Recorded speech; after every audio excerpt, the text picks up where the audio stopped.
পার্শ্ববর্তী একটা বাজার ছিল, ওই বাজারে হচ্ছে কাগজ কিনে যারা, তাদের ওখানে গিয়ে আমি আমার বইগুলো বিক্রি করে দিই। পরে আম্মুর কাছে দিই টাকাটা, আম্মু বাজার করে। ভেরি স্যাড, তো ভেরি স্যাড স্টোরি। এটা আমার ওয়াইফ সহ্য করতো না। ও যদি মারা যায় তাহলে ওর হার্টবিট লড়তেছে কেন? আপনি কান পাইতে দেখেন, ডাক্তারও কান পাইতে দেখছে হার্টবিট লড়তেছে। মৃত মানুষকেও নাকি কয়েক ঘন্টা কেমনে জানি জীবিত করা যায় না, কি জানি কি না পারি। আমি আমার সন্তানের জন্য রাস্তায় গিয়ে ভিক্ষা করব, যদি কেউ আমার ভিক্ষা না দেয় তখন ওই মুহূর্তে আমি আপনাদের কাছে গিয়ে দিয়ে আসবো আমার সন্তানকে। যখন আমি ছোট ছিলাম, তখন আমাকে যখন কেউ জিজ্ঞেস করতো যে তোমার বাবার নাম কি, আমি অনেক সময় থতমত খেয়ে যেতাম যে আমার বাবার নাম আসলে কি। এই টিকার কাগজ দেখে মূলত হচ্ছে আমি আমার বাবার নাম নির্ধারণ করি।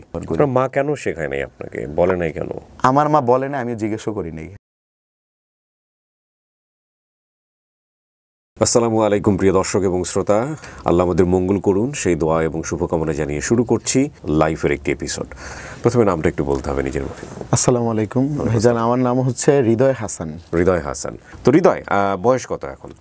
আমার বর্তমান বয়স হচ্ছে 29 বছর বয়স।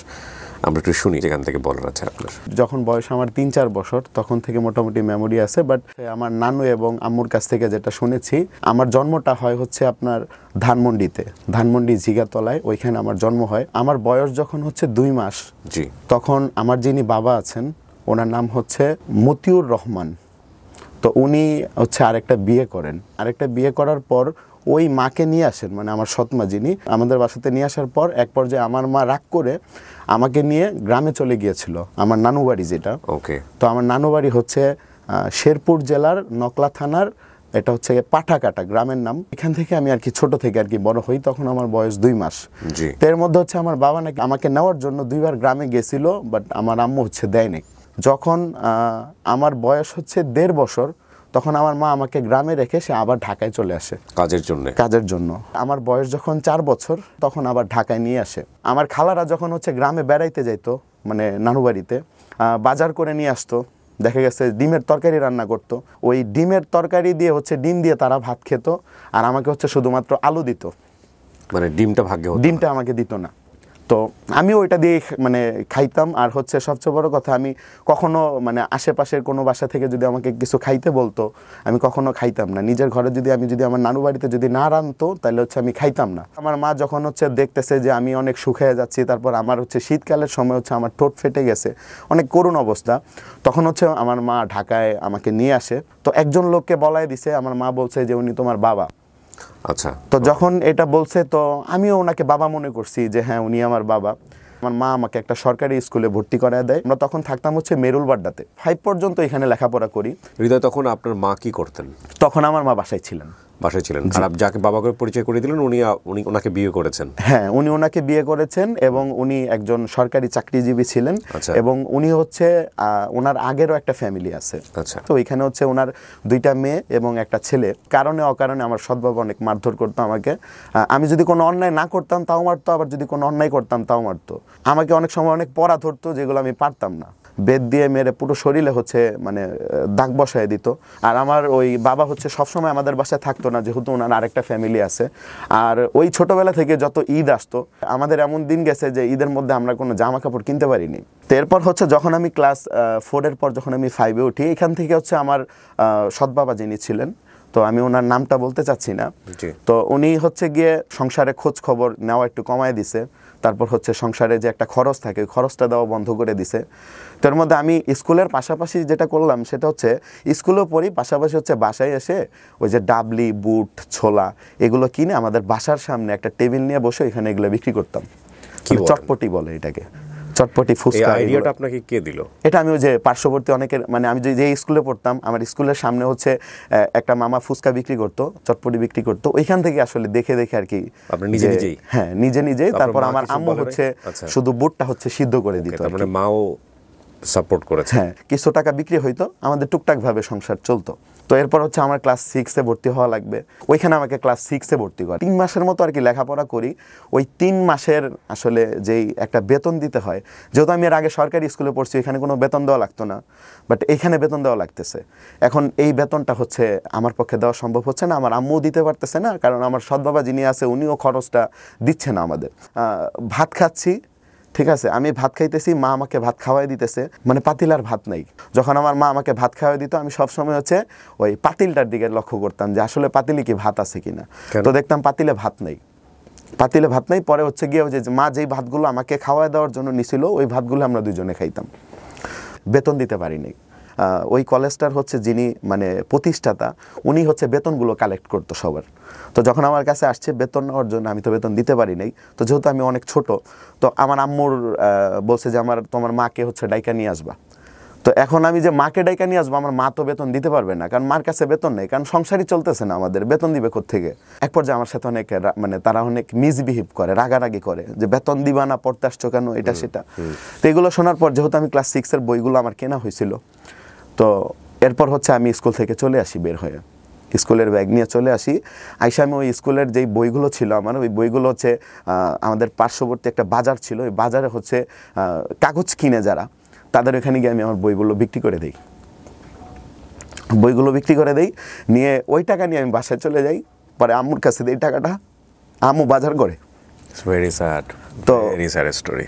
মানে ওইখান থেকে আমার কর্ম। মা কি জানতো যে আপনি বই বিক্রি করেন? হ্যাঁ, আমি মাকে বলে দিছি যে মা আমি স্কুলে পড়বো না। তো মা বলতেছে যে স্কুলে পড়বা না, স্কুলে তো পড়তে হবে। পর বলতেছি যে মা আমি যে স্কুলে পড়বো, আমি তো বেতন দিতে পারি না। এখন যেখানে আমি বেতন দিতে পারি না, ওনারা তো আর ফ্রি আমার পড়াবে না। আমি বই বিক্রি করে আর কয় টাকা পাওয়া যায়? একটু চাল ডাল কেনা হয়েছে, শেষ। এখন যদি আমি ফুচকা এগুলো বিক্রি করতে যাই, আমার টাকার দরকার, তখন আমি টাকা পাবো কোথায়? পুঁজি লাগবে। আমরা বাড্ডাতে ছিলাম, একটা বাসা ভাড়া নিয়েছিলাম। ওই বাসা টিন সেট একটা বাসা ছিল, 1500 থেকে 1600 টাকা এরকম ভাড়া ছিল। 2-3 মাসের ভাড়াও জমে গেছিল। তো এখন আমার তো পুঁজি লাগবে, আমি যদি একটা কিছু করতে যাই। তখন আমি কি করলাম, মানে আমি যেখানে থাকতাম মেরুল বাড্ডা, ওই মেরুল বাড্ডা থেকে হচ্ছে রামপুরা, আফতাবনগর রামপুরা ব্রিজ, এটা কিন্তু অনেক কাছে। ওইখানে যাওয়ার পর দেখলাম কি ছেলেপেলেরা হচ্ছে ভ্যান গাড়ির ভিতর অনেক মাল লোড করে। ওরা লোড করার পর যেই রামপুরা যেই ব্রিজটা আছে, ব্রিজটা কিন্তু অনেক উঁচা। মেরুলবাড্ডার যেই মাছ বাজার আছে, ওই মাছ বাজার থেকে আপনার রামপুরা ব্রিজ পর্যন্ত ওই ভ্যান গাড়িগুলো ঠেলতো কিছু ছেলে পেলে, 2 টাকা 5 টাকা করে দিত ওই সময়। আর এই ঘটনাটা সম্ভবত 2005-এর দিকে হবে আর কি, 5 থেকে 6 এরকম হবে আর কি। তো আমিও যাওয়ার পর আমিও ঠেলা শুরু করলাম। ঠেলা শুরু করে 2 টাকা 5 টাকা করে এরকম জমাইতাম। দেন হচ্ছে আবার অনেক ভ্যান গাড়ি আছে, অনেক দেখা গেছে তারা তেলের ড্রাম, তারপর বিভিন্ন মালামাল নিয়ে যাইতো বিভিন্ন জায়গায়, অনেক সময় দূরেও যাইতো তারা। ওই রামপুরা থেকে হচ্ছে গিয়ে আপনার দেখা গেছে মগবাজার যাইতো, কেউ কারওয়ান বাজার যাইতো, তাদের পেছনে ওই ভ্যানটা ঠেলতে হইতো। ঠেললেও এখানে আবার দেখা গেছে 30 টাকা 40 টাকা এরকম করে টাকা দিত। তো আমি ওইগুলো যাইতাম অনেক সময়। প্রতিদিন আমার 200 থেকে 250 টাকা ইনকাম। পুরো টাকা মায়ের হাতে তুলে দিতাম। তো মা ওইখান থেকে কিছু বাজার করতো, আবার কিছু টাকা জমাইতো। এরপর আমি ওইভাবে হচ্ছে ঘর ভাড়াও দিছি 1 মাস করে। এই আনুমানিক 4000 টাকার মতো জমানো হয়েছে। এই 4000 টাকা দিয়ে আমি ডাবলি বুট থেকে শুরু করে সোলা বুট, তারপর হচ্ছে ফুচকা আমি রামপুরা বাজার থেকে কিনে নিয়ে আসতাম। এরপর হচ্ছে চানাচুর, এগুলো কিনে নিয়ে আইসা আমি আবার ওই মানে বাসার সামনে হচ্ছে গিয়ে আবার দোকান নিয়ে, মানে ফুচকার দোকান দিয়ে বসলাম। আমার ফুচকাটা ওইরকম ভাবে চলতেছে না, বিক্রি হইতেছে না, যেহেতু এটা একটা এলাকা। তো তখন আমার রানিং বয়স 10-11 বছর। তখন দেখলাম কি যে মানে চলতেছে না, আমার ফুচকাটা বিক্রি হইতেছে না, খুব কম। প্রতিদিন আমি 300 টাকার মতো বিক্রি করতে পারতেছি। এখন এটাতে তো আমার চলতেছে না। এই সেম ফুচকা একটা বলের মধ্যে নিয়ে, ফুচকা চটপটি এগুলো নিয়ে আমি হচ্ছে বাইরে ঘুরে ঘুরে বিক্রি করা শুরু করলাম। আফতাবনগর এটা পুরোটা মাঠ ছিল, এখানে মানুষ খেলাধুলা করতো। ওইখানে গিয়ে আমি হচ্ছে গিয়ে ফুচকাগুলো বিক্রি করতাম। ফুচকার সাথে আমি আবার চানাচুর ভাজাও বিক্রি করতাম। তো আমার এইভাবেই চলতেছে। এভাবে চলতে চলতে এখান থেকে মোটামুটি আমি ভালো টাকা আর্নিং করতেছি। এখন আমার এইখানেও না অনেক সময় অনেক বেশি কষ্ট হয়ে যেত। তো ছোট বয়সে মাথার মধ্যে হচ্ছে গিয়ে আপনার এই বলটা নিতাম, আবার হচ্ছে গিয়ে কাঁধে হচ্ছে গিয়ে আপনার ওই যেটা দিয়ে আমি বলের উপরে রাখবো ওইটা নেওয়া লাগতো, নিয়ে চকির মতো একটা। হ্যাঁ, চকির মতো একটা। মানে তখন আমার সংসারের পুরো দায়িত্ব আমার, যেহেতু আমার সংসারে আমার মা ছাড়া আর কেউ নেই, পুরো সংসার আমার ইনকামের উপর চলতেছে। আমি আমার আম্মুকে বলছি যে মা তোমার কাজ করা লাগবে না, তুমি একটা মহিলা মানুষের বাইরে কাজ করবা, তোমার কাজ করা লাগবে না, আমি কাজ করবো, এটা দিয়ে তুমি চলবা।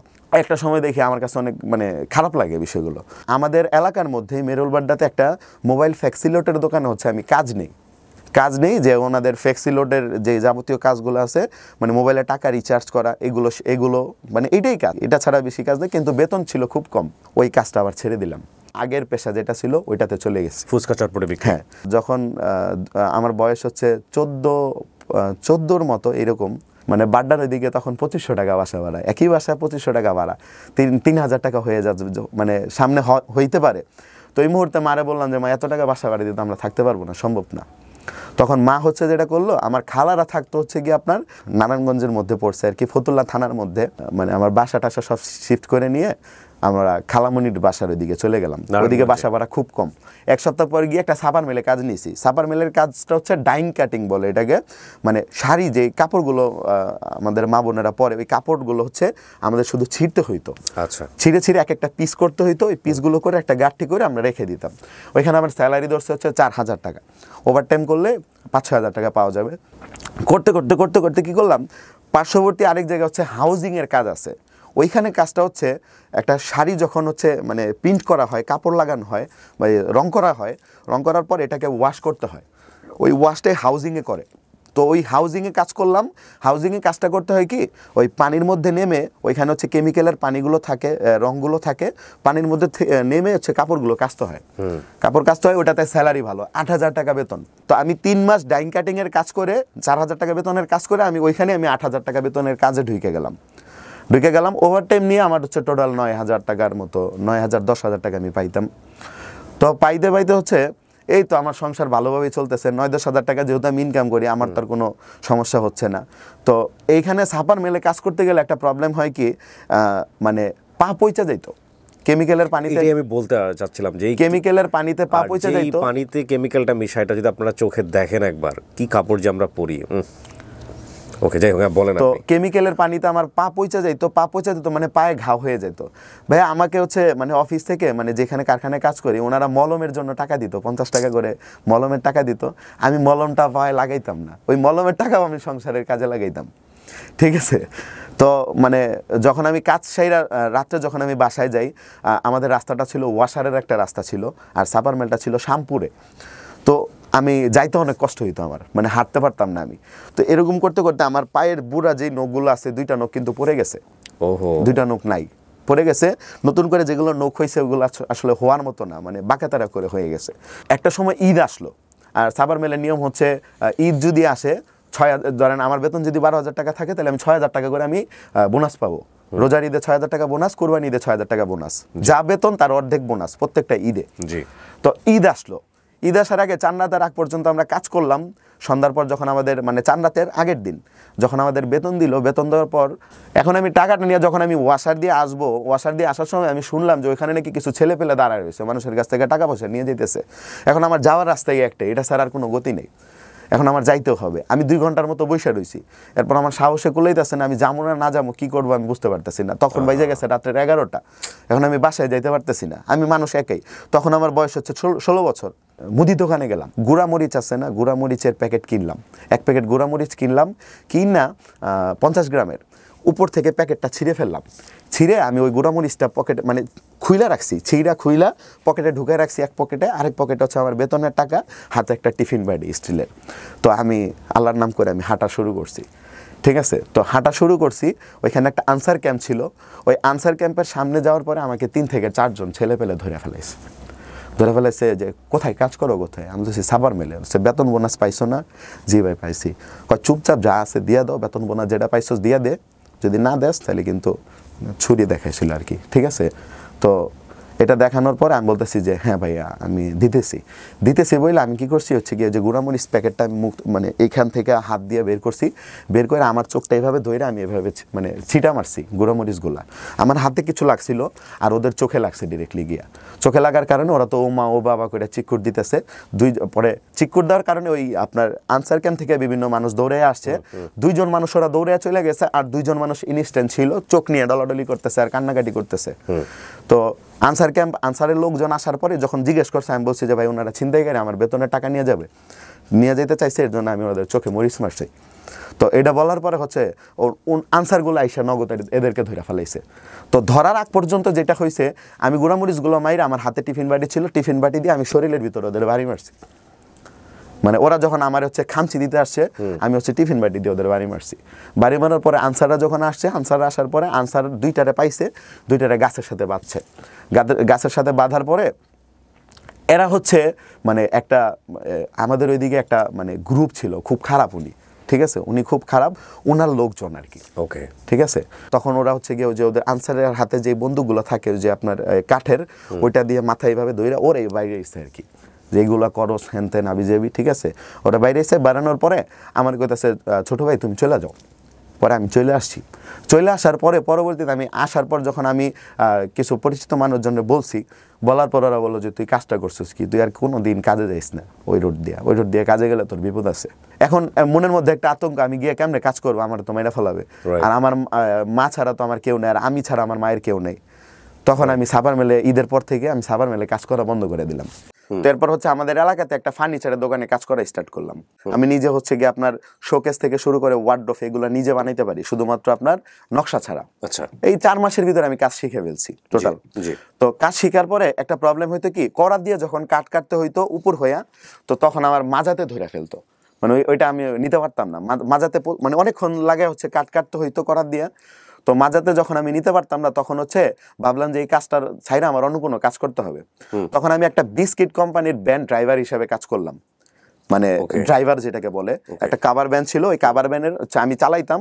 আমি চালা দোকানে গিয়ে মাল সেল দিতাম। যেহেতু আমার লেখাপড়া ছিল হচ্ছে 5 এর পর পর্যন্ত, মোটামুটি আমি মোটামুটি সব বুঝি।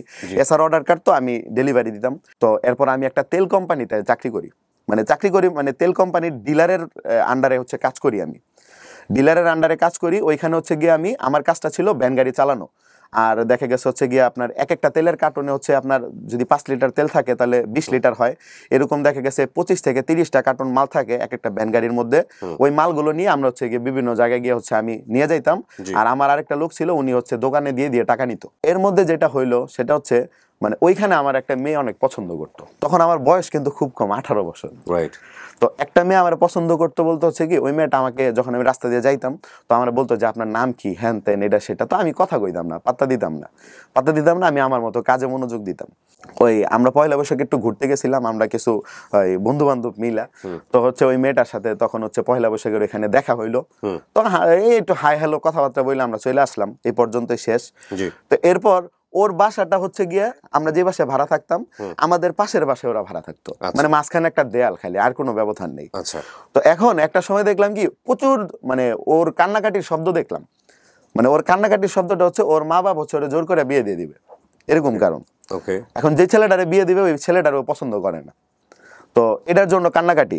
তো ও এটার জন্য হচ্ছে খাইছে, তারপর খাইছে, বিভিন্ন কিছু খাইছে। তো আমি আমাদের বাসার এক মেয়ে আছে, ওই মেয়েটার একটা চিঠি লেখা পাঠাইছি, যে ওই চিঠিটাতে লেখা ছিল যে তোমার বাসা থেকে খালি কান্নাকাটি করতেছো, মানে কেন কান্নাকাটি করতেছে এটা তো আমি জানি না, কি সমস্যা, কি হয়েছে কান্নাকাটি করতেছো, আবার দেখি তোমার বাপে তোমার মারে, তুমি আবার চিকরাও, কি হয়েছে, এইগুলা চিঠির মধ্যে লিখছিলাম। লেখা আমাদের বাসার এক মেয়ের দিয়ে আমি ওই বাসায় পাঠাইছিলাম।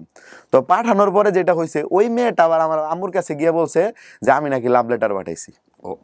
মানে আমার আম্মুর কাছে বলতেছে আয়শা যে আমি হচ্ছে এইবারের মেয়েরা পছন্দ করে লাভ লেটার পাঠাইছি। আসলে বিষয়টা এরকম না, লাভ লেটার পাঠাই নাই, কিচ্ছু পাঠাই নাই। এখানে লেখা ছিল যে তুমি কান্নাকাটি করো কেন, কি হয়েছে। এখন আমার আম্মু এই কথা শোনার পরে, তো আমাদের ওই এলাকা তখন আবার একটা ইয়া ছিল, মানে ছেলে পেলে আর কি ভাইগা পালায় গিয়ে বিয়ে করতো, এরকম একটা প্রবণ ছিল। মা টেনশনে পড়ে গেছে। হ্যাঁ, তো এখন তখন আমার মা ভাবতেছে যে আমি কি আবার কোনো সময় এই মেয়েরে নিয়ে ভাইগা পলায় যায়নি, কিন্তু আমাদের মধ্যে কোনো সম্পর্ক কিচ্ছু নেই, কারণ আমি এগুলো তখন ঠিক মতো বুঝিও না। ঠিক আছে, তো এরপর কি করলো, আমার মা আমারে না জানে ওই বাসায় গিয়ে হচ্ছে গিয়ে মানে তাদের সাথে কথা বললো। আচ্ছা, ওই মেয়ের মা বাবা হচ্ছে এলাকার মধ্যে হচ্ছে গিয়ে আশেপাশে অনেকজনের কাছ থেকে খোঁজ খবর নিছে, মানে সবার কাছ থেকে খোঁজ খবর নেওয়ার পর যেটা জানতে পারছে যে আমি কোনো মানে আজে বাজে কোনো কিছুর সাথে নাই, বা কোনো বাজে আড্ডা টাড্ডা দিই না, আমি আমার মতো কাজ করি, মানে কাজ ছাড়া আমি অন্য কিছু বুঝি না।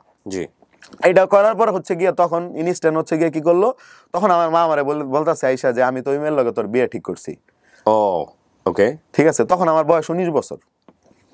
ঠিক আছে, 19 বছর। তো আমি ওই মেয়ের সাথে তোর বিয়ে ঠিক করছি। এবং আপনি তখন ওই যে কোম্পানির ভ্যান চালাচ্ছেন? হ্যাঁ, আমি তখন ভ্যান গাড়ি চালাই, 8,000 টাকা বেতন পাই আমি। যেই বেতনটা আমি পাই, ওই বেতনটা দিয়ে তখন ওই মুহূর্তে আমাদের সংসার চলতেছিল না। তো আমার মা যেটা করছে, 99 বলে একটা দোকান আছে, ওই 99 এর দোকানে গিয়ে ওইখানে গিয়ে দুপুরবেলা তাদেরকে রান্না করে দিয়ে আসতো। তো মা ওইখানে রান্না বান্না করে দিয়ে আসতো, এখান থেকে একটা রান্না বান্না করার পরে আবার খাবারও নিয়ে আসতো। তো এরপর হচ্ছে মা হচ্ছে কি করলো, এরকম কথাবার্তা বইলা আমারে বিয়ে করায় দিল। এই 19 বছর বয়স? হ্যাঁ, 19 বছর বয়স। মেয়ের বয়স কত তখন? হচ্ছে মেয়ের বয়স হচ্ছে সম্ভবত হচ্ছে, আচ্ছা, ও হচ্ছে গিয়ে 98-তে হয়েছে, আমি 95-তে, আমার চাইতে 3 বছরের কম। তাহলে তখন ওর বয়স হচ্ছে 16 বছর।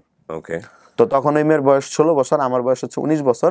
এখন ওই মুহূর্তে ইনস্ট্যান্ট আমার বিয়ে করাই দিল, তারপর আবার অনুষ্ঠান কইরা। আমাদের কাছে কোনো টাকা পয়সা ছিল না। আচ্ছা, ওর নাম হচ্ছে পাখি আক্তার। পাখি, আমার পাখিকে পেয়ে গেল আমাদের হৃদয়। হ্যাঁ, তো ঠিক আছে। তো এখন 19 বছর বয়সে আমার বিয়ে করায় দিল। বিয়ে করানোর পর হচ্ছে ধুমধাম করে অনুষ্ঠান করে, আবার আমার শ্বশুর বাড়ির হেরা হচ্ছে মানে অনেক বড় করে, পুরো এলাকা হচ্ছে ধুমধাম করে বিয়ে দিছে।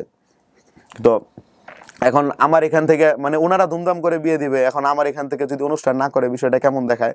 তো আমার আম্মা কি করলো, ঋণ টিন করে বিভিন্ন মানুষের কাছ থেকে আমার হচ্ছে মানে ধুমধাম করে অনুষ্ঠান করায় বিয়ে করায় দিল।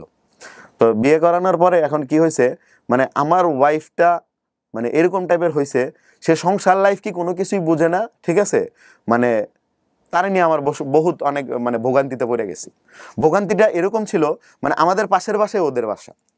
তো এমন হয়েছে আমার ওয়াইফ যেটা করছে, যেহেতু আমাদের সংসারে অভাব, আমার ইনকাম সোর্স কম, একটা ডিম রাইন্দা মানে একটা ডিম ভাইজা মা আমাদের দুইজনে দিত। দুইজনে দেওয়ার পর এই কথাটা গিয়ে আমার ওয়াইফ গিয়ে আমার শ্বশুর শাশুড়ির কাছে গিয়ে বলতো যে ছোট মানুষ একটা ডিম গিয়া ভাইজা দুইজনে দেয় আর কি, এরকম মানে বলতো। একটু ইন্টারাপ্ট করি, এগুলো আসলে চলে যাবে তো মানে স্রোতে, গল্পটা তো স্রোতের মতো, নদীর স্রোতের মতো, এমন জায়গায় চলে যাবে যে যখন আর এই কথাটা বলা হবে না। এই গল্প আপামর জন্য সাধারণ শুনে আমি জানি, সেই জন্যই বলা। সেটা হচ্ছে দুই পক্ষ থেকেই মানে বিভিন্ন রকম গুরুজনরা বলেন, অভিজ্ঞতার জায়গা থেকেই বলছি, সংসারের গল্প কখনোই মায়ের কাছে বা নিজ পরিবারের কাছে মানে নেগেটিভ যেগুলো সেগুলো বলা উচিত না। এবং শ্বশুর পক্ষ হোক বা শাশুড়ি পক্ষ হোক, তাদেরও খুঁচিয়ে খুঁচিয়ে তাদের মেয়ের কাছ থেকে হোক, ছেলের কাছ থেকে আসলে তো অতটা সুযোগ পায় না, মেয়ের কাছ থেকে বিশেষ করে, যে এই নেগেটিভ জিনিসগুলো বের করা উচিত না। বিশেষ করে আমি বলবো যে শাশুড়ি বলতে যেটা বোঝায় যে আসলে মেয়ের মা যিনি, তাকে এই বিষয়ে একটু বিশেষ সতর্ক থাকা উচিত বলে আমার মনে হয়। এবং এটা আমার শুধু না, এটা গুরুজনের কথা। কারণটা হচ্ছে মেয়েরা তার মায়ের কাছে অনেক বেশি ফ্রি, এবং কেন জানি বিয়ের পরে আর বন্ধুত্বটা আরও বাড়ে। এই সময়টাতে নেগেটিভ জিনিসগুলো একদম এক্সট্রিম, যেটা শেয়ার না করলেই নয়, সেটা তো অন্য বিষয়, কিন্তু এই সংসারের বিভিন্ন ছোট ছোট বিষয়গুলো, এগুলো না বলাটাই বেটার, এতে করে সংসারের জন্য ভালো আর কি। মানে আমিও এটা বুঝতাম যে ও আমার চেয়েও ছোট, তো ও এগুলো হয়তো বুঝে না। তো এর মধ্যে একবার একটা ঘটনা ঘটছে, মানে আমি যখন আমার শ্বশুর বাড়িতে, আমার শাশুড়ি বলতেছে যে হৃদয় তোমার ইনকাম কত? আমি বলতেছি আমি তো বেতন পাই 8,000 টাকা। তো আমার শাশুড়ি একটা কথা মানে খোঁচা মেয়ের একটা কথা বলছে যে তোমার ইনকাম কত? 8,000 টাকা। আমি বলছি হ্যাঁ। কয় এইটা তো আমার 2 দিনের ইনকাম। শাশুড়ি বলছে মানে উনিও কাজ করতো আর কি ওইখানে, উনি একটা বিজনেস মানে মুরগির একটা বিজনেসের সাথে আছে ওইখানে, ওনার ইনকাম হইতো প্রতিদিন 4,000-5,000 টাকা করে ইনকাম হইতো। তো আমার বলতেছে এটা তো আমার 2 দিনের ইনকাম। তো উনি বলছে, আমি মাথা নিচু করে অন্যদিকে তাকিয়েছিলাম আর কি, শুনছি শুধু, আর কিছু বলিনি। তো বলতেই পারে ওনার যেহেতু 2 দিনের ইনকাম, এটা হইতেই পারে, ঠিক না? তো আর যেটা প্র্যাকটিক্যালি আমি জানি যেটা, তো আমার শ্বশুর শাশুড়ি মানে আমার এখানে একটা বিষয় হচ্ছে, আমার শ্বশুর শাশুড়ির 5টা মেয়ে, কোনো ছেলে নেই। আচ্ছা। আর আমার ওয়াইফ হচ্ছে দ্বিতীয়। এই বিয়ে দেওয়ার পরে আমাদের সংসার চলতেছে। আমার ওয়াইফও কিছু বুঝতো না, বারবার গিয়ে বাপের বাড়ি বিভিন্ন কথাবার্তা গিয়ে বলতো। তো এর মধ্যে হচ্ছে গিয়ে যেটা হইলো সেটা হচ্ছে প্রেগনেন্ট হয় আমার ওয়াইফ। আমি যখন দেখলাম যে না এই টাকা দিয়ে আমার সংসার চলবে না, তখন আমি ডিরেক্টলি ডিলারের কাছ থেকে কোম্পানির কাছে চলে গেলাম। কোম্পানির কাছে গিয়ে আমি ডেলিভারি, যেখানে আমি ভ্যান চালাইতাম ওইখানে আমি কোম্পানির ওইখানে গিয়ে আমি এসআর পোস্টে নিয়োগ দিই, মানে চলে গেলাম। মানে আমি দোকানে গিয়ে অর্ডার কাটতেছি, এবং আমার অর্ডারটাও অনেক ভালো অর্ডার হইতো।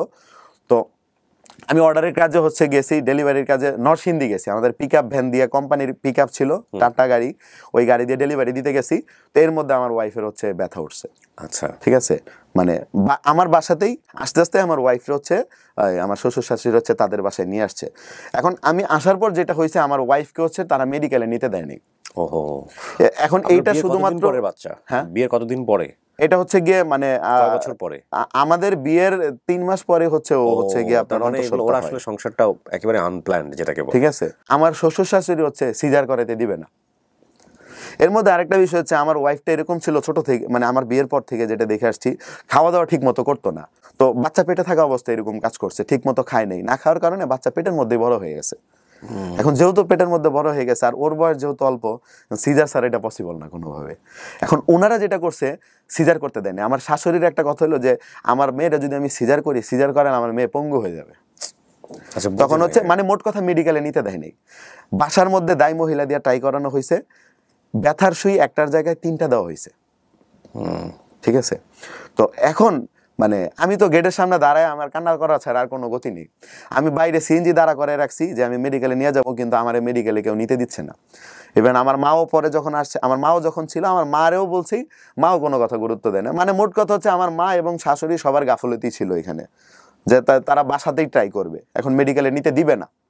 এখন যেখানে তারা দিবে না, এখানে আমি জোর করে একা মানুষ কিভাবে নিয়ে যাব? আমার ওয়াইফ তো অসুস্থই, সে তো বলতে পারতেছে না যে আমার মেডিকেলে নিয়ে যাও। এখন যখন আমি দেখতেছি অনেক কান্নাকাটি করতেছি, মেডিকেলে নিতে দিতেছে না, মানে আপনার একদিন পার হয়ে গেছে ব্যথাই একদিনে, কিন্তু মেডিকেলে নেওয়ার কোনো খোঁজ খবর নেই। তখন যেটা করা হইলো, আমার খালা শাশুড়ি ছিল, খালা শাশুড়ি বলতেছে যে আমার বাগ্নিরা আমি মেডিকেলে নিয়ে যাবো যেটাই হোক। মানে উনি এক পর্যায়ে জোর কইরা হচ্ছে আমার ওয়াইফকে নিয়ে মেডিকেলে নিয়ে গেছে এবং আমরা সবাই নিয়ে গেছি। তো আমরা একটা হসপিটালে প্রথম গেছি, যাওয়ার পর ওইখানে বলতেছে যে বাচ্চা হাত পা সব ভেঙে ঘুরে ঘুরে গেছে। তো আমরা বলতেছি যে আপনি দেখলেনই না, ঠিক মতো বুঝলেন কেমনে? তো আমরা ওই মেডিকেল থেকে, আমার ভাল লাগে নাই, আমরা ওই মেডিকেল থেকে সিএনজি দিয়ে আবার আরেক মেডিকেলে নিয়ে গেছি। এর মধ্যে যেটা হচ্ছে, দাই মহিলা কিন্তু ওইখানে আমাদের সিএনজির মধ্যে ছিল। দাই মহিলা বলতেছে কি যে বাচ্চা এখানেই হয়ে যাবে, আপনারা রাস্তার মধ্যে কোনো জায়গায় সাইড করে দাঁড়া করেন। আমি বলতেছি যে আপনি বেশি কথা বললেন না, আপনি চুপ থাকেন, আমি মেডিকেলে নিয়ে যাবো। এরপর মেডিকেলে নিয়ে যাওয়া হয়েছে, ওনারা বলছে যে নর্মালে হবে। তো আমরা এইভাবে বসে রয়েছি, বলতেছে নর্মালে হবে, এত টাকা লাগবে, আচ্ছা ঠিক আছে করান। একটু পরে আয়সা বলতেছে যে নর্মালে পসিবল না, সিজার করতে হবে। আচ্ছা ঠিক আছে তাহলে করান। এরপর সিজার করাইলো, আমাদের বেবি হইলো। হওয়ার পর যেটা হয়েছে, মানে ওই যে দাই মহিলা দিয়ে ট্রাই করানো হয়েছে, দাই মহিলা মাথার ভিতরে এইভাবে, মানে মাথাটা তো আগে ছিল, এই মাথার ভিতরে এইভাবে জাতা দিছে, অনেক জাতা দেওয়ার কারণে এখানে মাথার চারা ভেঙে ফেলেছে। আজকের এপিসোডটা অনেক দিক থেকে শিক্ষণীয়। আপনারা ওকে দেখেন, লক্ষ কোটি মানুষ ওকে সোশ্যাল মিডিয়াতে চেনে। Definitely he is a very powerful content creator. কিন্তু ওই পরিচয়ের বাইরে আজকের ওর জীবনের যে গল্পটা এখানে উঠে আসছে, সেখান থেকে অনেক কিছু নেয়ার আছে আমাদের। মনোযোগ দিয়ে শোনেন আপনারা। জি, তারপরে? তো মাথার চারা ভেঙে ফেলছে এবং আমার বাচ্চা মানে মৃতই বলা যায়। মানে তার সেন্স নাই, মানে সে লড়তেছে না, কান্না করতেছে না, কিছু না। এখন যেই মহিলা সিজার করাইছে, ওই মহিলা যেটা করছে, মানে তার নিজের, মানে যেটা জানতে পারছি আমরা, যে বাচ্চা পেটের ভিতরে মানে ডেট ওভার হয়ে গেছে, পেটের মধ্যে করছে কইরা ওই বাচ্চা খেয়ে ফেলছে। আর পেটের মধ্যে ওই বিষাক্ত থাকে, তো এটা খেয়ে ফেলছে। এখন আমার ওই যে ডাক্তার মহিলা যে সিজার করছে, উনি নিজের মুখ দিয়ে বাচ্চার মুখের সাথে মুখ লাগাইয়া টান দিয়ে নিয়ে আসছে, নিয়ে এসে তারপরে হচ্ছে গিয়ে আপনার ফালাইছে। ফালানোর পরে এইভাবে ফালাইতে ফালাইতে পরে বাচ্চাটা একটু হাত পা লড়ছে, লড়ার পর বলতেছে যে ইমার্জেন্সি ওর হচ্ছে আইসিউ তো নিয়ে যেতে হবে। এখন ওইখানে আইসিউ ছিল না, ঢাকা মেডিকেল আইসিউ আছে। তখন রাত্রে বাজে 2টা, শীতকাল। তো আইসিউ তো আমি আমার শ্বশুর এই দুইজন মিলে আমরা নিয়ে গেলাম ঢাকা মেডিকেলে। তারা রাখবে না, আমার শ্বশুর এক পর্যায়ে চুরি করে গিয়ে হচ্ছে আইসিউর ভিতর ঢুকাই দিছে। মানে দেখতেছে আরেকজন এরকম সিরিয়ালে আইসিউতে আছে, চুরি করে ঢুকাই দিছে। পরে ডাক্তার যখন জিজ্ঞেস করছে আপনি কাজটা করলেন কেন, বলছে আমার নাতিটারে তো বাঁচাইতে হবে। তারপর হচ্ছে ঢুকাইছে। তো তখন তো বাচ্চা তাকাইছে, সুন্দর করে তাকাইছে, আবার কান্নাও করছে, কিন্তু ওর মাথাটা উঁচা ছিল। নর্মালি যে মাথার চারা ভেঙে কারণে ছেলে, তো ওর মাথাটা একটু উঁচা ছিল। তো আমরা ওর নাম রাখি হচ্ছে রাকিব। এইখানে মানে একটু সুস্থ হয়, তখন আমরা বাসায় নিয়ে আসি। বাচ্চার পিছনে প্রচুর পর্যাপ্ত পরিমাণ সময় দিতে হইতো। মাথায় যে ট্রাই করানো হয়েছে, এটার কারণে বাচ্চাটা প্রতিবন্ধী হয়ে গেছে। আর এমন প্রতিবন্ধী, বাচ্চা চোখেও দেখতো না। এই একটা মাথার চারা ভাঙার কারণে বাচ্চা চোখে দেখতো না, কানেও শুনতো না, কথা বলতে পারতো না, বসতেও পারতো না, দাঁড়াইতেও পারতো না, মানে শুয়ে থাকতো সব সময়। আমি একটা সেকেন্ডের জন্য ভাবি নাই যে ও এরকম বা ও এরকম হইলো কেন। আমার কথা হচ্ছে হয়তো মানে যেহেতু আল্লাহ দুনিয়াতে পাঠাইছে ওরে, ঠিক আছে, আমি আমার যথেষ্ট পরিমাণ চেষ্টা করে যাব। ভাই এমন হয়েছে, আমি বাসায় আলু ভর্তা দিয়ে ভাত খাই, আমি প্রতি মাসে 30,000-40,000 টাকা করে সন্তানের পিছনে খরচ করি মেডিকেল ট্রিটমেন্ট এসবের জন্য। তো আবার ওই যে এমআরআই করাইতে হয়, ওখানে 15,000 টাকা করে লাগে, বারবার টেস্ট করাইতে হয়। আর বাচ্চাকে হচ্ছে কি আপনার যে ওই একটা ওষুধ আছে, ওই ওষুধ দিয়ে ঘুম পাড়ে রাখতে হইতো সবসময়, বেশিরভাগ সময় অর্ধেক করে খাওয়ানো হইতো, যে খাইলে মানুষ হচ্ছে ঘুমায় থাকে আর কি। বড় মানুষ খাইলে বড় মানুষও ঘুমায় থাকে, মানে নরমালি ঘুমাইতো না, না মানে ওষুধ না খাওয়াইলে ঘুমাইতো না, ওষুধ খাওয়াই ঘুম পাড়াইতে হইতো। তো আমার ওয়াইফও ওরে নিয়ে অনেক কষ্ট করছে। যখন আমার এই ওয়াইফটা মানে এই যে বাচ্চাটা হয়, এরপরে আমার ওয়াইফের একটু ম্যাচুরিটি আসে আর কি, সে তখন অনেক কিছু বুঝে, অনেক কিছু বাবা মারে বলে না গিয়ে। তো এরপর একটা পর্যায়ে গিয়ে ওই আমাদের কোম্পানির যখন হচ্ছে গিয়ে আপনার ওই আমার একটা যেই ডিলারের আন্ডারে আমি প্রথম কাজ করতাম তেল কোম্পানিতে, ওই ডিলারটা যখন টাকার জন্য হচ্ছে আপনার ডেলিভারি দিতে পারতো না, তখন ওনার সাথে আমি যৌথ হয়ে গেলাম, যৌথ হয়ে কাজ করলাম, মানে 50-50 যা লাভ হয়, মানে উনিও ডিলার আমিও ডিলার, এরকম ভাবে। উনি যেখানে আর্নিং করতে পারতো না তখন আর্নিংটা আমাদের দ্বিগুণ বাইরে গেছে। তো এর মধ্যে আমরা আবার কিছু কাজ করছিলাম, সেটা হচ্ছে চকবাজার থেকে আমরা হচ্ছে নারিকেল তেলের বোতল কিনে নিয়ে আসতাম। তারপর হচ্ছে বাজারে যেরকম রিন হুইল পাউডার বিক্রি করে, আর চকবাজার গেলে রিমের প্যাকেট পাওয়া যায়, রিম। তো এইগুলো হচ্ছে গিয়ে আমরা নিয়ে আসতাম, আইনা হচ্ছে গিয়ে নিজেরা হচ্ছে গিয়ে আপনার ইয়ার থেকে গিয়ে আপনার ওই দেখা গেছে হচ্ছে নারায়ণগঞ্জ থেকে তেল কিনে নিয়ে আসতাম। আর আমাদের বিপরীত সাইডে হচ্ছে শনি একটার দিকে ওই হুইল পাউডারের কারখানা পাওয়া যায়, ভালো হুইল পাউডারটা কিনে নিয়ে আসতাম, এটা নিজেরাই প্যাকেট করতাম, প্যাকেট করে এগুলো সেল করতাম। মোটামুটি এইখান থেকে আমাদের আর্নিং খুব ভালোই হচ্ছে। এবার আমরা উনি আর আমি দুইজন যেহেতু পার্টনারে ছিলাম, পার্টনারে এমন হয়েছে আমাদের 1.5 লাখ 2 লাখ টাকা 1.5 লাখ টাকার উপরে ইনকাম হইতো মাসে 1.5 লাখ 2 লাখ টাকাও আসছে, এরকম আছে। তো এর ভিতরে হচ্ছে কিছুদিন পর উনি ওই ব্যবসাটা ছেড়ে দিল, যে উনি ওনার দ্বারা সম্ভব না, তখন কোম্পানি সম্পূর্ণভাবে আমাকে বুঝাই দিল ওই পয়েন্টগুলা। এরপর থেকে আমার পার মান্থলি এমন হয়েছে যে 1.5 লাখ টাকার পর্যন্ত ইনকাম ছিল মাসে। আমি তো আমার মতো চলতেছি। এই চলার পাশাপাশি ভাইয়া অনলাইনে হচ্ছে কি আপনার এই যে ইউটিউব, ফেসবুক, এই জিনিসগুলো হচ্ছে দেখা শুরু করলাম। ইউটিউবে মানুষ ভিডিও, এটা 2017 সালের ঘটনা। ইউটিউব, ফেসবুক মানুষ ভিডিও করে, কন্টেন্ট বানায়, ঠিক আছে। তো ভিডিও এগুলো কেমনি কি, তো আমার বাসায় আমি 10,000 টাকা দিয়ে একটা কম্পিউটার কিনে আমি এটা দিয়ে বসে বসে আমি শিখি যে কিভাবে কি করে, ইউটিউব কেমনে করে না করে। তখন আমি ইউটিউবে একটা চ্যানেল খুললাম।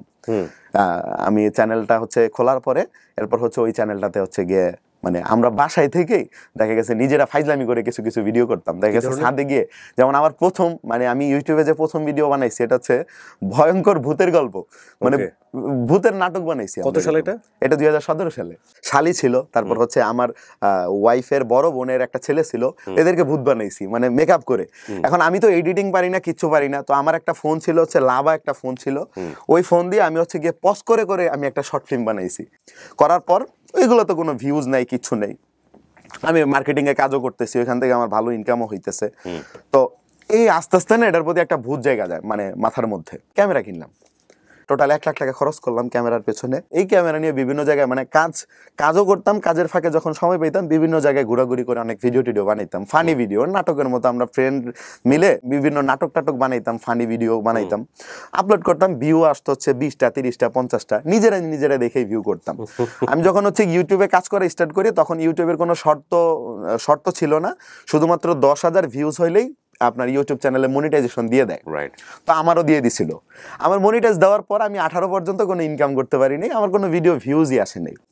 এরপর যেটা হইলো, আমার একটা মানে ফ্রেন্ড আছে, নাম হচ্ছে মাহফুজুর রহমান। তো আমি আর আমার এই ফ্রেন্ড দুইজন মিলে চলে গেলাম আমরা শাহালি মাজারে। মাজারে গিয়ে তখন আমার না হচ্ছে মানুষের সাথে কথা বলতে পারতাম না, আমার কেমন জানি আনইজি ফিল লাগতো, আর ভয় কাজ করতো। কিন্তু আমার ফ্রেন্ড অনেক মানে আমি তো এমনি তো মার্কেটিং লাইনে তো এক্সপার্ট, মানে মানুষের সঙ্গে আমি কথা বলতে পারি, কিন্তু অনেক মানুষ একসাথে থাকলে আমার কথা বলতে একটু আনইজি ফিল হইতো আর কি। আমি ক্যামেরার পেছনে থাকতাম, ভিডিও করতাম। তো ভিডিওগুলো এরকম ছিল যে মাজারের মধ্যে কি করে না করে মানুষ, দেখা গেছে হচ্ছে এই যে আসে না যে পূর্ব পশ্চিম ধার ধারে না, যেদিকে মন সেদিকে সিজদা দেয়, এটা সেটা মানে বিভিন্ন ধরনের অপকর্ম তুলে ধরতাম। ধরার পরে ভিডিওগুলো আমরা করার পরে আপলোড করে আমি আমার কাজ শেষ করে রাত্রে বসে বসে এডিট করতাম।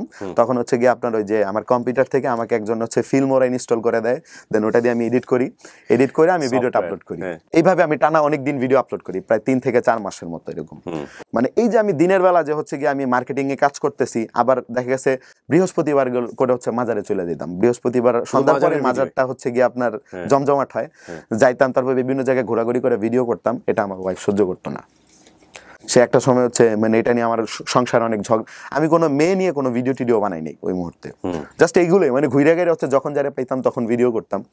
তো আমার ওয়াইফ হচ্ছে একটা সময় এটা নিয়ে অনেক ঝগড়া টগড়া হওয়ার পর আমি জিদ করে হচ্ছে ক্যামেরা যাবতীয় যা কিছু আছে সবকিছু নিয়ে আমি 1 লাখ টাকা দিয়ে কিনছিলাম। আমি সেই মার্কেটে বসুন্ধরা শপিং মলে গিয়ে আমি 45,000 টাকা সব বিক্রি করে ফেলি। আচ্ছা, 1 লাখ টাকার জিনিস।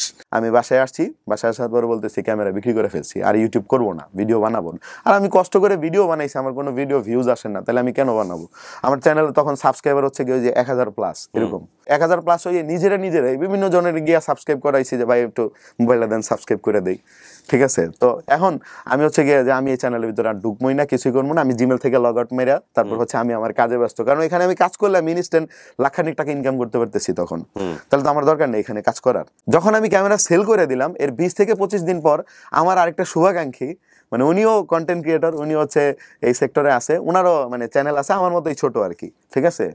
তো আমাকে একদিন ফোন দিয়ে, আমি মার্কেটে ডেলিভারি দিতেছি, তো আমার ফোন দিয়ে বলতেছে কি যে কি ভাই আপনি এরকম এরকম মিষ্টি খাওয়ান না কেন, কি হয়েছে মিষ্টি খাওয়ান না কেন? আমি ভাই মিষ্টি খাওয়াবো কেন, কি হয়েছে ভাই, আমি তো কাজে আছি ভাই, পরে কথা কই।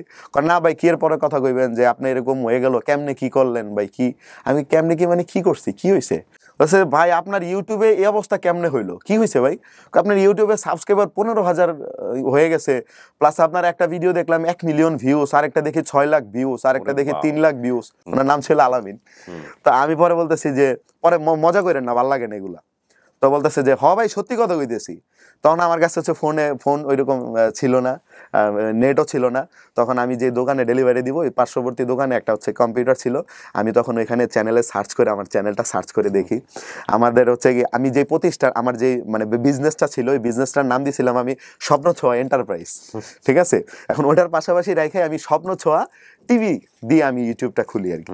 তো আমি সার্চ দিলাম, সার্চ দেওয়ার পরে দেখি হচ্ছে কি আমার ইউটিউবে হ্যাঁ আসলে 15,000 প্লাস সাবস্ক্রাইবার, তারপর হচ্ছে ভালো ভিউজও আছে, ঠিক আছে। দেখার পর আমি তো ভাই কোনো রকম করে ওই দিন কাজটা শেষ করে আসছি। শেষ করে আমার কথা হচ্ছে আমার বাসায় যাইতে হবে, আগে এটা লগ ইন করতে হবে, আমার কাছে জিমেল টেমেল নাই। তো অনেক কষ্ট করে জিমেল টেমেল আবার ম্যানেজ করে আবার লগ ইন করছি। করার পরে দেখি যে হ্যাঁ ঘটনা সত্য, এবং এখান থেকে আমার ইউটিউব থেকে একটা আর্নিংও হইতেছে। জেদ করলাম একটা যে না, আমি ইউটিউবের পেছনে আর 1 টাকা খরচ করবো না। তখন আমার হাতে একটা ফোন 11,000 টাকার দাম, এই স্যামসাং এর। আমি ইউটিউবের পেছনে আর 1 টাকা খরচ করব না, যদি ইউটিউব আমাকে কোনো সময় দেয় আমি তাহলে ইউটিউবের পেছনে খরচ করব। আমার কাছে ইনস্ট্যান্ট টাকা ছিল, কিন্তু আমি ইউটিউবের জন্য খরচ করি নাই।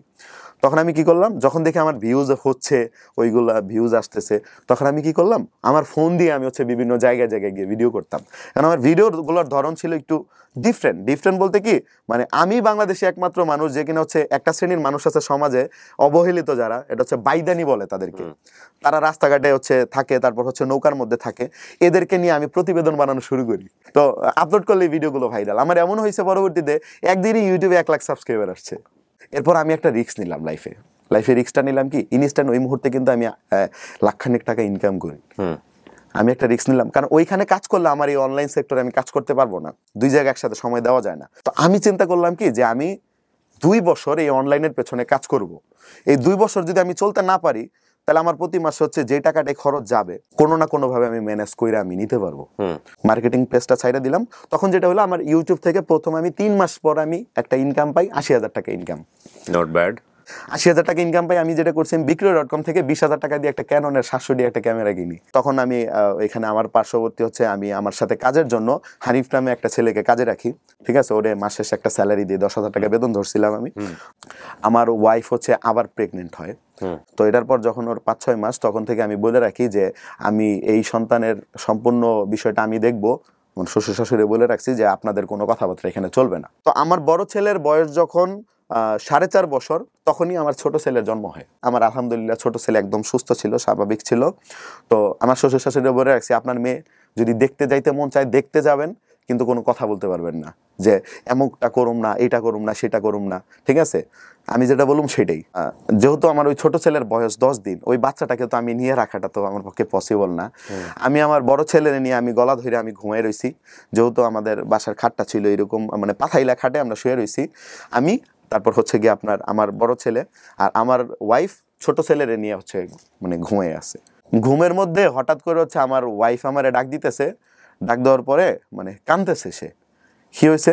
তো আমি তখন হচ্ছে আমার বড় ছেলের মুখের দিকে তাকিয়ে দেখতেছি, সে কথা বলতেছে না, কিছু করতেছে না, নিঃশ্বাসও নিতেছে না। তো ইনস্ট্যান্ট ওই মুহূর্তে হচ্ছে আমি কি করলাম, আমি ওর বুকের ভিতর কান দিলাম। কান দেওয়ার পর দেখতেছি হার্টবিট লড়তেছে, এখান থেকে ধীপ ধীপ ধীপ ধীপ আওয়াজ হচ্ছে। তো আমি ভাবলাম যে হ্যাঁ ও তো তাহলে কিছু হয় নাই।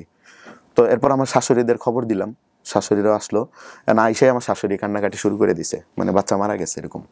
তো আমি বলতেছি আপনারা এমন করেন কি লেগে, কিচ্ছু হয়নি, মেডিকেলে নিয়ে যাবো। তখন আমি বাচ্চারে কাঁদতে বাচ্চারা হচ্ছে সিএনজি নিয়ে মেডিকেলে নিয়ে গেলাম। নিয়ে যাওয়ার পর ডাক্তার আমাদের বলতেছে যে আপনার বাচ্চা 2 ঘন্টা আগেই মারা গেছে। তখন আমি ডাক্তারের সাথে মানে রাগারাগি করতেছি, আমি কই এখনো পর্যন্ত ওর হার্টবিট লড়তেছে, এটা কেমনে? ও যদি মারা যায় তাহলে ওর হার্টবিট লড়তেছে কেন? আপনি কান পাইতে দেখেন, ডাক্তারও কান পাইতে দেখছে হার্টবিট লড়তেছে। তো উনি এখন কি জানি একটা জিনিস বললো আমাকে যে মৃত মানুষকেও নাকি কয়েক ঘন্টা কেমনে জানি জীবিত করা যায় না, কি জানি কি। কতক্ষণ পর দেখলাম আবার ওই হার্টবিটটা ওনারা বন্ধ হয়ে গেছে। আর নড়ে না। মানে ওর তো বডি কিন্তু নিস্তেজ হয়ে গেছে, কিন্তু বুকের মধ্যে কান দিলে না মানে শব্দ হয় একটা, এমন এমন এমন একটা শব্দ হয়। ওর জন্য এমন কিচ্ছু নেই আমি করি নাই। এমনও অবস্থায় গেছে যে ওই যে অনেক মানুষ আছে, অনেক এনজিও আছে, তারা প্রতিবন্ধী বাচ্চাদের এসে নিয়ে যায়, তারা নাকি কিভাবে পালে, ঠিক আছে, আবার টাকা পয়সাও দেয় তারা। তো আমি ওনাদেরকে একবার বলে দিছি যে আমি আমার সন্তানের জন্য চিকিৎসা করতে যদি না পারি, আমি আমার সন্তানের জন্য রাস্তায় গিয়ে ভিক্ষা করব, যদি কেউ আমার ভিক্ষা না দেয় তখন ওই মুহূর্তে আমি আপনাদের কাছে গিয়ে দিয়ে আসবো আমার সন্তানরে। আবার আমি কি আল্লাহর কাছে ভাবছি কি যে আমার সন্তান দুনিয়াতে থেকে যেই পরিমাণ কষ্ট করছে, এর এর চাইতে আল্লাহ নিয়ে গেছে, তারা ভালো করছে খুব। তো এরপর যেটা হয়েছে ভাইয়া, এই কাজ করলাম ইউটিউবে, তখন কাজ করা স্টার্ট করছি পুরা দমে। কোন একটা মাসে সর্বোচ্চ ভাইয়া এটা যদি আমি ফেসবুক মিলায় ইউটিউবে, তো ভাইয়া যখন আমি ফেসবুকে প্রপারলি ঢুকে গেলাম তখন হচ্ছে ইউটিউবের প্রতি জোর দেই নাই বেশি। তো এবারও আমার সবগুলো ইউটিউব চ্যানেল মিলে হচ্ছে টোটাল ধরেন 27 লাখ সাবস্ক্রাইবার আছে। তো আমার ভিউ ছিল প্রচুর। তো এখন বিষয়টা হচ্ছে কি ভাইয়া, আমি এটা বলতে পারবো যে ইউটিউব থেকে আমি এখন পর্যন্ত 2017 সাল থেকে 2023 সাল পর্যন্ত যা ইনকাম করছি, মানে এত বছরে, ওই সেম ইনকামটা আমি ফেসবুক থেকে 1 মাসে করছি। একটা বিষয় কিভাবে সম্ভব? কত সালে এটা? মানে এটা ছিল যে 2021-এর দিকে। 2021, হ্যাঁ, তাহলে আর প্লাস হচ্ছে আমার সর্বোচ্চ হাইস্ট ইনকাম ছিল যে, আমার এটা মনে আছে যে আমি আমার একটা ইনকামের দিয়ে আমি একটা গাড়ি কিনছিলাম। হ্যাঁ, 1 মাসের ইনকাম দিয়ে। ওইটা ছিল হচ্ছে আমার হাইস্ট ইনকাম ছিল হচ্ছে $26,000 বাংলাদেশি টাকা। $26,000, তার মানে ওই সময়টা তো কত করে দিত ডলার? $26,000 84 টাকা করে ছিল ডলার প্রাইস। আপনি 1 মাসের ইনকাম দিয়ে গাড়ি কিনে ফেলেছেন। 1 মাসের ইনকাম দিয়ে গাড়ি কেনার পরে আমার কিছু টাকা ছিল। কত সালে এটা?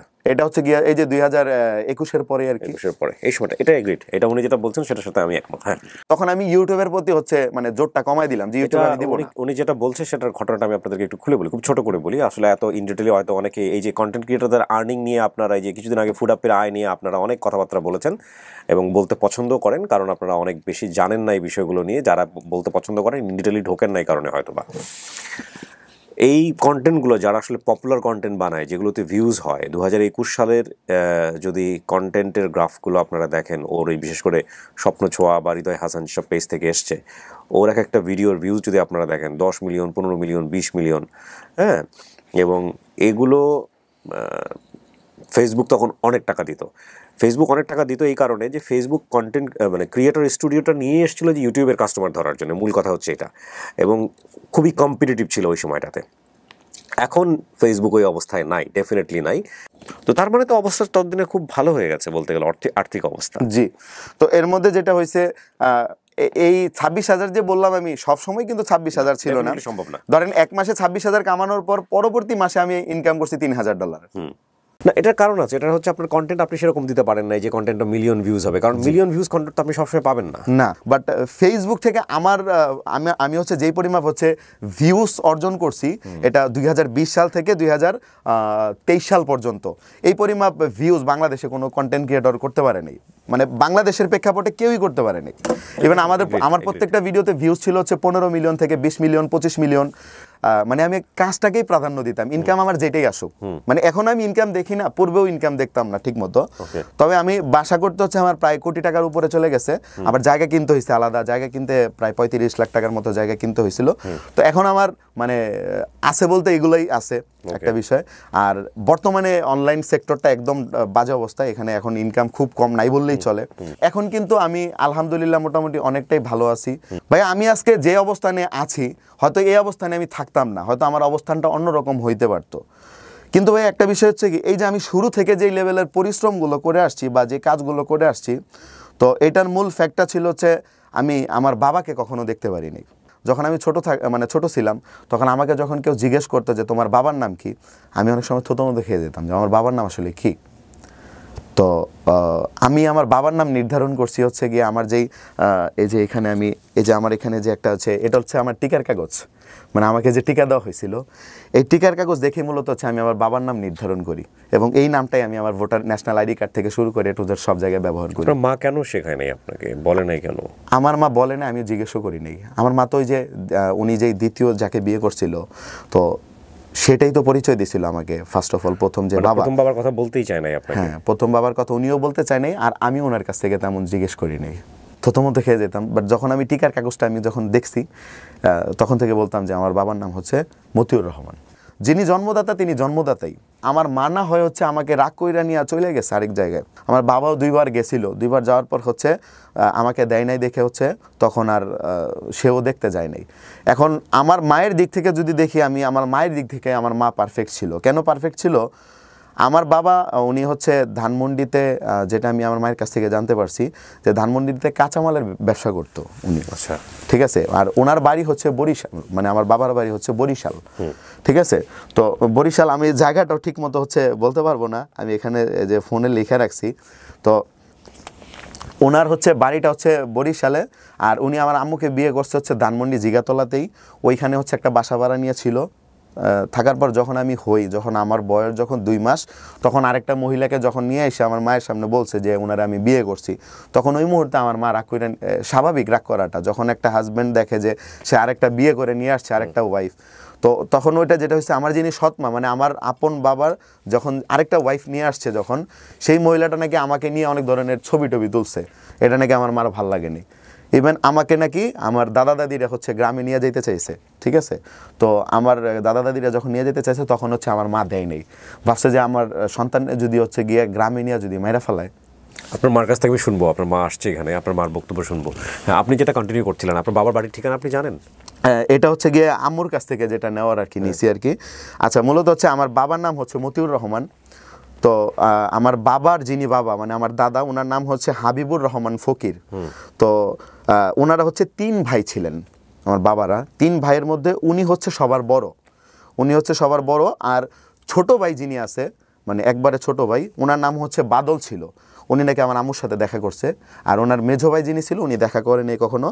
আর ওনাদের বংশটা হচ্ছে ফকির বংশ। বাড়ি কোথায়? বরিশালে। আচ্ছা, এই বাড়িটা হচ্ছে গিয়ে আপনার বরিশাল ঝালকাঠি নাচের মহল গ্রাম। এটা আমি আমার আম্মুর কাছ থেকে শুনতে পারছি, এই শোনাটাই আর কি। এই নাচের মহল গ্রাম ছাড়া আর তেমন কিছু জানেন? আমি আর কিছু জানি। আপনার মাও যায় নাই ওখানে? আমার মা কখনো হচ্ছে তার শ্বশুর বাড়ি যায়নি। আমি যেহেতু ছোটবেলা থেকে কখনো আমি আমার বাবার আদর ভালোবাসা এগুলো কখনো পাই নাই, প্রথম কথা। আর দ্বিতীয় কথা, নাচের মহল যে গ্রামটা, ওই গ্রামটা আমি অনেক খুঁজছি, পান নাই। আর গুগলেও খুঁজছি, অনেকভাবে খুঁজছি, কিন্তু পাই নাই ভাইয়া। আপনার মাকে আমি একটু ডাকি। জি। হৃদয় তো আপনার ছেলে। জি। একটা ছেলে নিয়েই সারাটা জীবন পার করে দিলেন। হ্যাঁ। ছেলে তো এখন সারা বাংলাদেশের মানুষ ছেলেকে চেনে, এবং ছেলে এখানে আসছে তার বাবাকে খোঁজার জন্য। ওর জ্ঞানে, ওর বুদ্ধিতে উপরে উঠছে, এই জন্যই সবাই চেনে। তো এখন এই যে বাবাকে খুঁজতে আসছে, নিজের বাবাকে, এটাকে আপনি কিভাবে দেখেন? আপনি কি মনে করতেছেন বিষয়টাকে? না, তার আমার ছেলের দরকার আছে, খুঁজুক। না, আপনার কোনো আপত্তি নাই? না। আপনি কখনো যান নাই ওর বাবার বাড়িতে, আপনার শ্বশুর বাড়িতে? কখনো যান নাই? না। আমি আমার ছেলেকে 2 মাসের নিয়ে, মানে আমার আম্মাকে, হ্যাঁ, ও গল্পটা বলছে আপনি রাগ করে বাড়ি চলে গিয়েছিলেন, আরেকটা বিয়ে করেছিল ওর বাবা, সে কারণে আপনি রাগ করে চলে গিয়েছিলেন। একসাথে আর কি রাখতে চেয়েছিল। হ্যাঁ, এই জন্য আমি একসাথে থাকুম না, এই জন্য আমার আম্মার কাছে গেছিলাম। এখন আপনার বাবার যদি আলাদা একটা সংসার হয়ে থাকে, হয়েছে নিশ্চয়ই, সেখানে ভাই বোনরা আছে, ছিলই তো তখন, তাই না? তো এতদিন পরে আপনি যে বের হলেন, সেটাকে আপনার বাবাকে নিয়ে তারা কি ফিল করবে? আপনার বাবা এই বিষয়টাকে কিভাবে দেখবে? এটা নিয়ে আপনার চিন্তা হয় কখনো? ভাই, এটা নিয়ে আমার কোনো চিন্তা নেই। আর দ্বিতীয় কথা হচ্ছে, আমার বাবা যিনি আছেন, তো উনি আমাদেরকে মানে সন্তান হিসেবে আমাকে স্বীকৃতি দিল আর না দিল, এটা আমার বিষয় না। মানে আমার একটা, প্রত্যেকটা মানুষের একটা ক্ষুধা থাকে না, ধরতে পারেন ভাইয়া, আমার এটা একটা ক্ষুধা যে আমি অ্যাটলিস্ট আমার বাবার যদি মানে বেঁচে থাকে, তাহলে যেন আমি তার চেহারাটা একটু দেখতে পারি। আপনার কাছে কোনো ছবি আছে ওর বাপের? ছিল, কিন্তু এখন নাই আর কি। ও দেখছে ছোটবেলায়? দেখেও নাই বোধহয়। না, দেখে নাই। আজকের এই গল্পটাতে আমরা যে জায়গাটায়, 2 মাস, তখন ওর 2 মাস বয়স ছিল। জি, দাড়ি কমা সেমিক্লোন বা যেটাই টানতে চাই, সেটা হচ্ছে ওনাদের দুজনকে দেখিয়ে না।